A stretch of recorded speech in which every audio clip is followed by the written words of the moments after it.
దేవుని నామానికి మహిమ కలుగును గాక. నేటి దినపు వాగ్దానంతో మేము ముందుకు రావడానికి ప్రభువు సహాయం చేస్తున్నారు పిల్లరా. ఆదికాండం 11వ అధ్యాయం 6వ వాక్యం.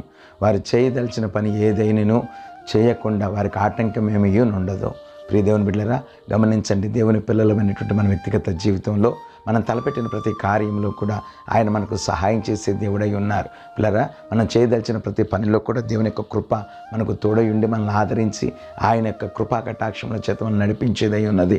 నిశ్చయముగా దేవుని ప్రజలు పిల్లరా అందరికీ ఒకటే భాష, ఒకటే భావం ఉన్నప్పుడు వారు బాబేలు గోపురం కట్టడానికి ప్రయత్నం చేసినప్పుడు ప్రభు ఆటంకపరిచారు. కానీ నేటి దినాన ఆయన కృపను బట్టి, ఆయన కనికరాన్ని బట్టి మనం ఏ పని అయితే పూనుకుంటున్నామో ఆ పనిలో దేవుని యొక్క కాపుదల మనకు ఉండబోతుంది. నువ్వు తలపెట్టిన కార్యంలో పిల్లలు ఏ దిగులు పడక, ఏ భయ ఆందోళనలు చెందక, నువ్వు ఆయన కృప మనకు తోడుగా ఉందని, ఆయన యొక్క సన్నిధి మనకు తోడుగా ఉందని నమ్మి విశ్వాసంతో ముందుకు సాగు. అన్ని విషయాల్లో దేవుడు నీకు తోడై ఉండి నడిపించును గాక. ఆమేన్.